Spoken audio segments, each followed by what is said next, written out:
Hello, everyone, and welcome to Bible Quest. This is the Thursday edition. Glad you're able to join in today as we go through continuing our topic on end times. I think that's what we titled it. So I guess this would be chapter 2, right, Kenny? Yeah, chapter 2. There's many chapters to it. Okay. Good to see you too, Carl. I don't mean to ignore everybody here, but we got the full team here tonight. Carl, how you doing over there? Good, good. Well, Kenny, you go ahead and take it away. All right. So I think, last time we kind of started to introduce it and talking about kind of how, we have current events going on and people like to think of, Israel and them being the chosen people. And then that always brings up end times. Is there a battle of Armageddon? I know we talked about that and how that really isn't a literal battle that's meant. It was more symbolism for the first century church, and what they were going through at that time, that tribulation. And there's just so many topics. And one thing we started to, get towards was the kingdom, because one thing with premillennialism is, and many other end times thought, is that there's going to be this literal 1,000-year reign of Christ on earth. And that alone has so much packed into it, because is that really what the Bible teaches? Is that what the sum of the word teaches? Or are we just going to pull that little segment out of one verse in Revelation and say that it's a literal kingdom that's being set up and that Christ is going to reign on earth? So I think that'd be a good thing for us to discuss here and go after and see, is it really a literal kingdom, or is there more to it? I tell you, Kenny, you said it's that one little verse, and you are right. It's one small section, but there is such a plethora, a whole dogma, a whole doctrine. And in fact, I didn't realize how much it's infiltrated in so many denominations, this concept. So go ahead and bring. Well, first of all, what's the verse that they go to start it? I believe we're in Revelation 20. If I don't know if Carl has it there. If not, I can bring it up. I believe that's in Revelation 20. Yeah, I think Carl's Revelation 20, verse 4. Yeah. Why don't you go ahead and read it, Carl? Okay. And I saw thrones, and they sat on them, and judgment was committed to them. And I saw the souls of those who had been beheaded for their witness to Jesus and for the word of God, who had not worshipped the beast or his image, and had not received his mark on their foreheads or on their heads. And they lived and reigned with Christ for 1,000 years. Yeah. Right. So I would say. Does it say? Okay, verse 5 says the rest of the dead did not come to life until the 1,000 years were ended. But is there any other section in the book of Revelation that mentions that as well? I'm not sure. Something in the back of my head says, is this the only place? In this text, yes. This is all that mentions the 1,000 years. Right. Okay. All right. And it's the perfect example of, pulling something out of context, right? So that really portrays the victory of the martyred saints, right, who reign with Christ in heaven, right, not on earth. Does it ever say there that this is taking place on earth? Oh, wait a minute. Let me look at that again. That's a good question. They came to life and reigned with. No, it just says they reigned with Christ for 1,000 years. Mm-hmm. So, a couple of questions then. Where are they reigning? And is it literally 1,000 years? And is the mark literally on their forehead and hands? So those are questions we have to ask when you look at this, and you said it a number of times, right? This is all, the majority of the book is symbols and signs representing right. other things. We talked about that last time with the symbolism. Right. So where does it stop? Do we just cut off? So Revelation 21-3 describes Satan's binding, right? Symbolizing the restriction of his power to deceive the nations. So if we're going to look at that, that's figurative. Why all of a sudden are we changing now to literal for one verse of a 1,000-year kingdom? So I'm gonna throw this out to you. So the option is, the options are that it is a literal 1,000-year kingdom's going to be on earth for 1,000 years, which is a limited kingdom. It's not a forever kingdom. Right. Just hit me. That's 1,000 years is not forever. Or another option is that it's a figurative number that just represents a long period of time. Is that a possibility? Right. So which one is it? unless there's a third Yeah, possibility. it just contradicts so many other things in Scripture to say that it's literal, to say Right. that the kingdom hasn't come and that it's yet to come. That contradicts So, a number of things, which I'm sure we'll get into. But it also, that also that there's no signs. There's supposed to be no signs that he's coming, but now we have a time frame put on it. Right.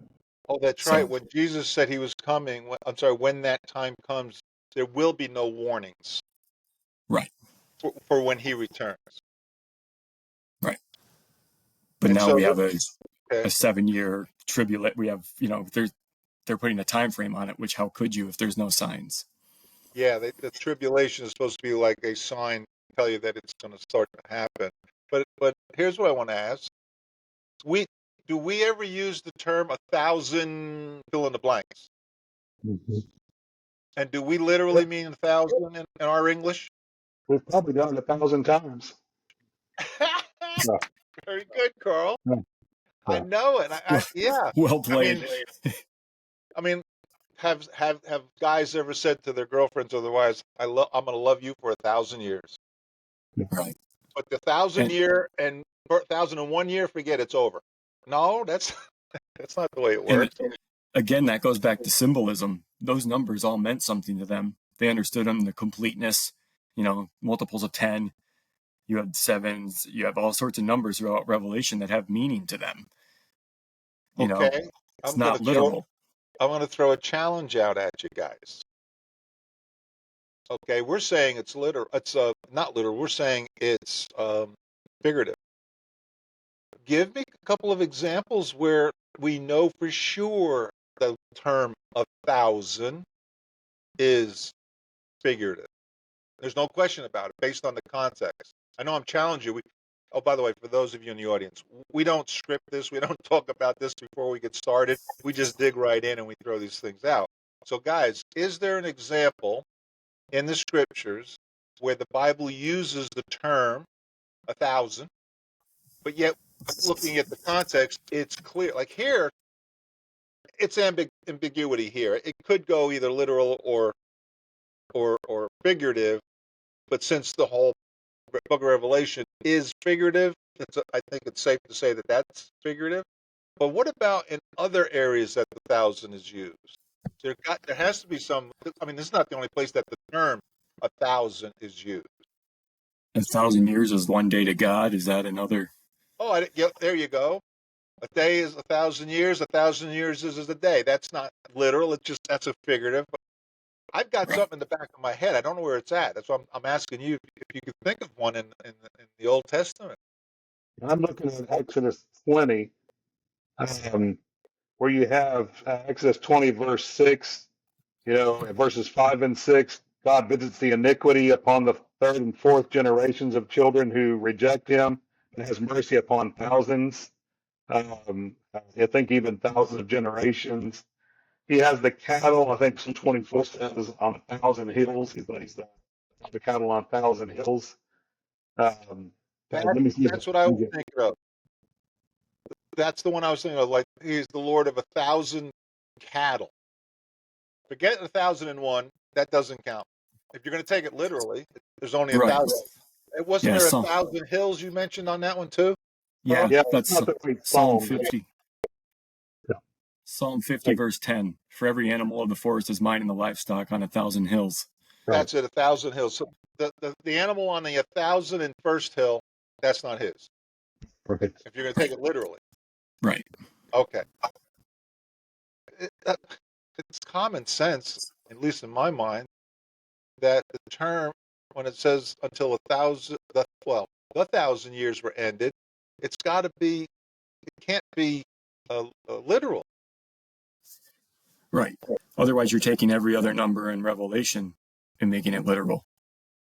The thing Yeah. about the mark on the foreheads, I heard them say that that's 666, Mm-hmm.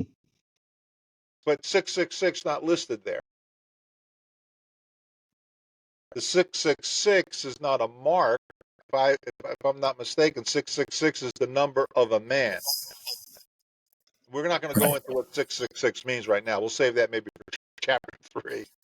But what I'm saying is the mark of the beast. I'm doing this class on proving the resurrection of Jesus, and one of the things we're into right now is the history of the first century, the reality of life in the first century, and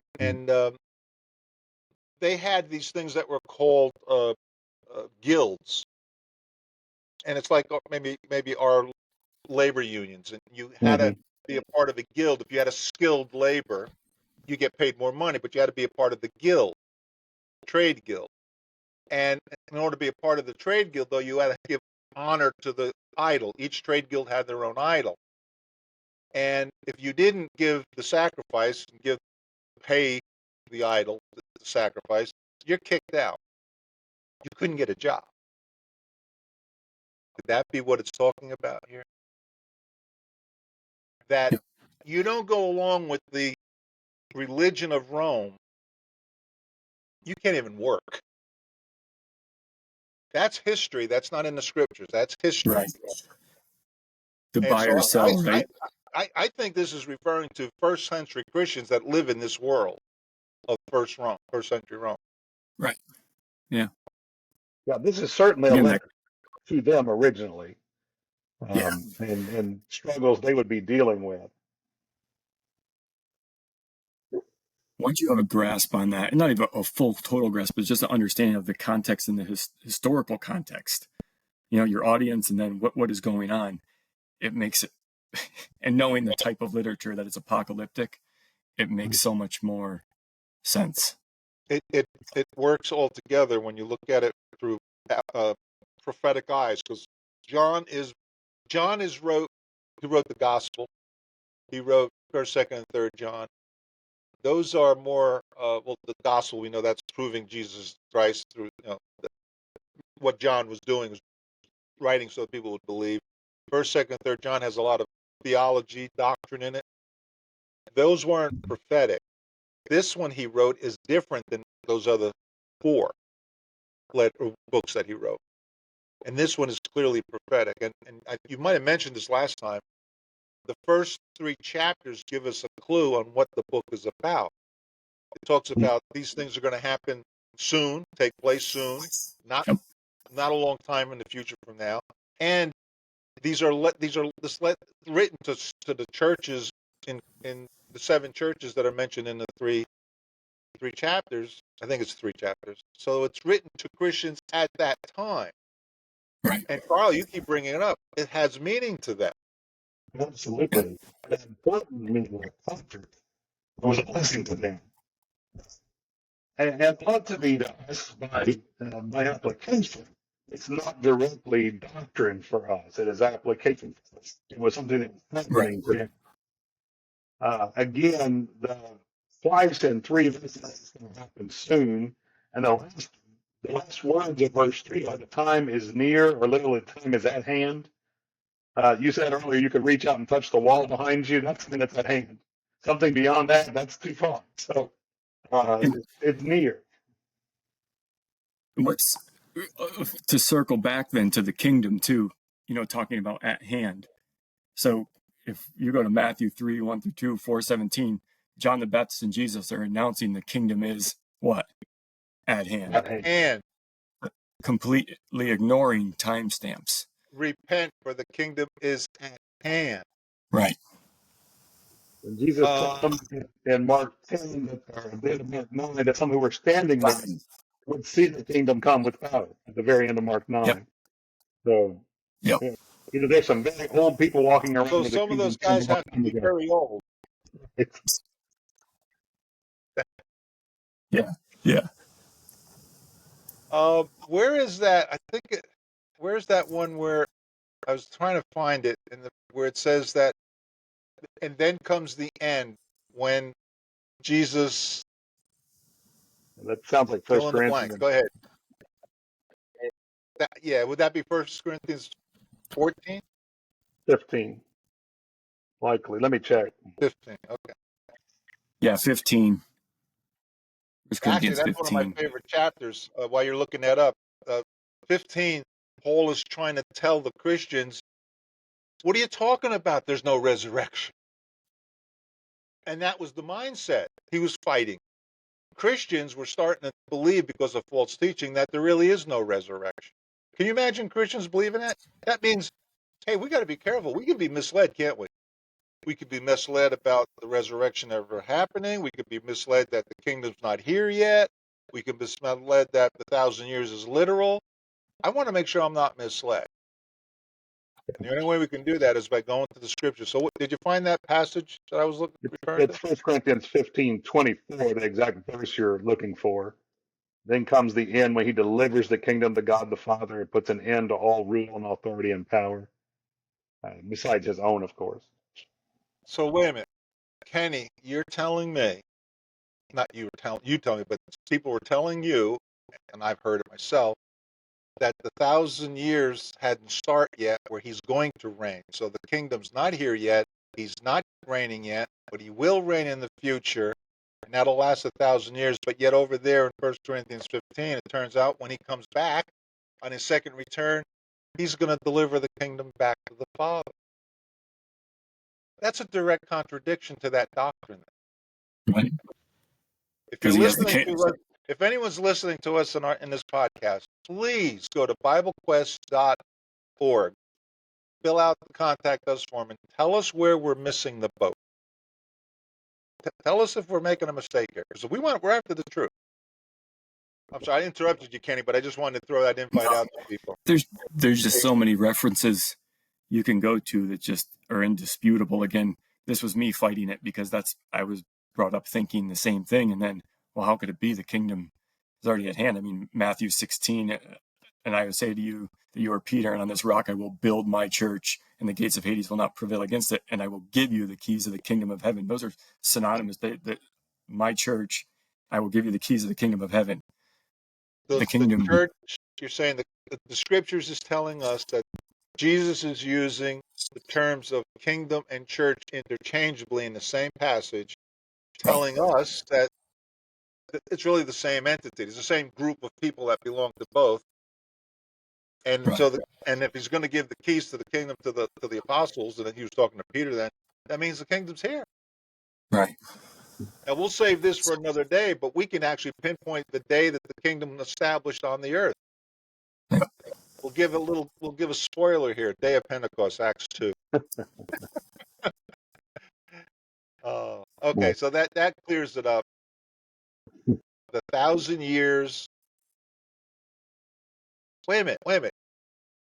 They came to life and reigned with Christ for 1,000 years. So then that also means he's not reigning today,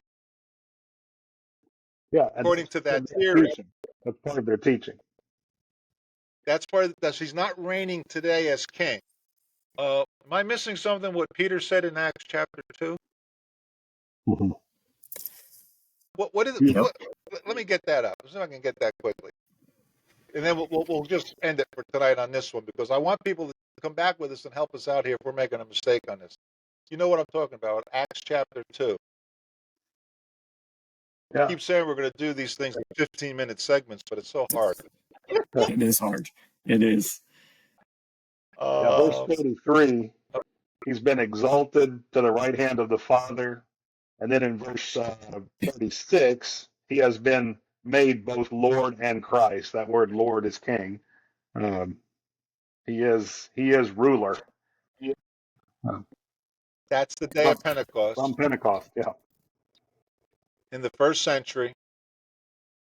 50 days after Jesus was raised from the dead, 10 days after he was ascended into heaven. Acts chapter 1 and 2 clarify all of that. Mm-hmm. I want people to back it up and go to the scriptures to see if it's so. And then hear what you just read in Acts 2:33 And 36. And 36. There it is. He is now, according to Peter, Lord and Christ. In other words, King and Savior, King and Messiah. Yeah. That's Case closed as far as I'm concerned. I don't know if I'm missing. And that's not like you're just pulling one verse either. That's reiterated again in Hebrews 1:3. He's at the right hand of the majesty on high. That's It's important. That you don't pull out of one verse. So it's reinforced. Where is that? Hebrews what? Hebrews 1:3. Right. And then if you just want to go to Revelation again, too, Revelation 1, 6, and 9 depicts believers as part of Christ's kingdom. So Right. obviously the kingdom's at hand, So and right in the same they're in book, it. it talks about Right. him being in the. Hey, I'm not going to let someone try to convince me of that. Not that they were. I mean, but you said that's where you were coming from, Kenny. You had Right. that. You were raised with that concept, Right. and it's easy to be Yep. raised that way, and you're young, and people are telling you this is the way it is, and you accept it until you read it in the scripture. It is the most common interpretation. It's false, but it is the most common Right. interpretation. That's what most It people is. believe, even who know the Bible at all. They think they know that, and that's what they know. Boy, that's a bold statement. It's false. It's Yes, false. it's false. Right. And then just two last point. I mean, we could go on and on, I know, but Yeah, two give that I two think more points, and then we'll call it quits. two that are important, I think, is you have the curse of Jeconiah, Oh, which I think your logical points here, right? Jeremiah prophesied that no descendant of Jeconiah would sit on David's throne in Judah, and Solomon Acts affirm that Christ sits on David's throne in heaven, right? And the book of Hebrews declares that Christ, being a priest from the order of Melchizedek, ministers in heavenly sanctuary, not on earth. So you have these different points, but he's from the line of Jeconiah, so he couldn't reign on earth. the And then curse was never broken or canceled.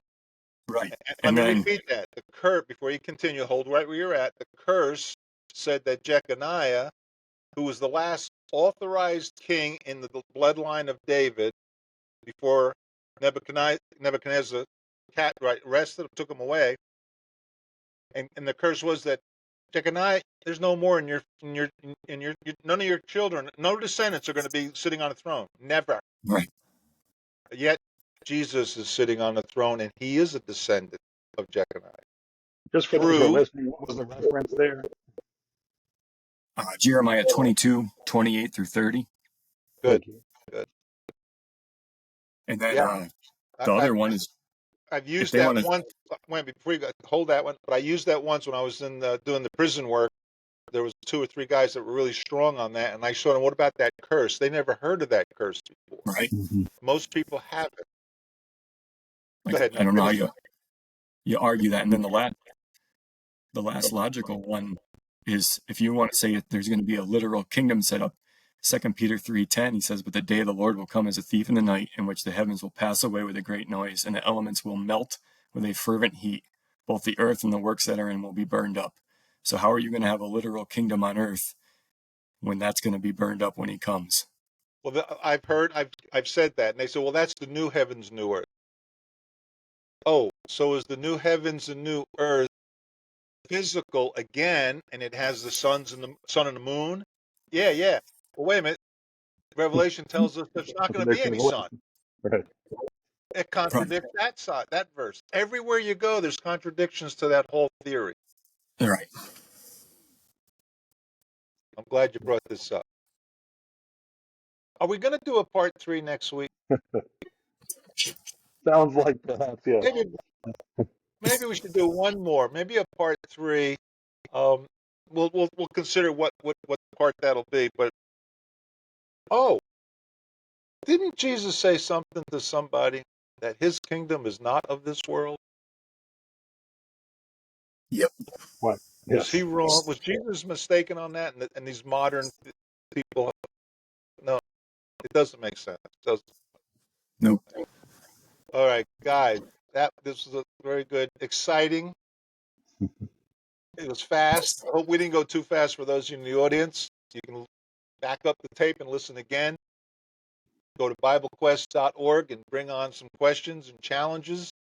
And if you want to come on and be on with us live and have a debate about it, Carl would love to debate you on it. Kenny would Sure love to would. debate you. All 3 of us. Oh, that kind of scares them, I guess. 3 against 1. I don't think we want to do that. We don't want to intimidate anybody. I would love to study with anybody about this. We'll put it that way. There you go. We'll study. Exactly it. We'll do one-on-one Exactly. study. Exactly. If you want to Yep. study, go to BibleQuest.org and let us know what you want. That's it for tonight, guys. I appreciate it. Thank And you.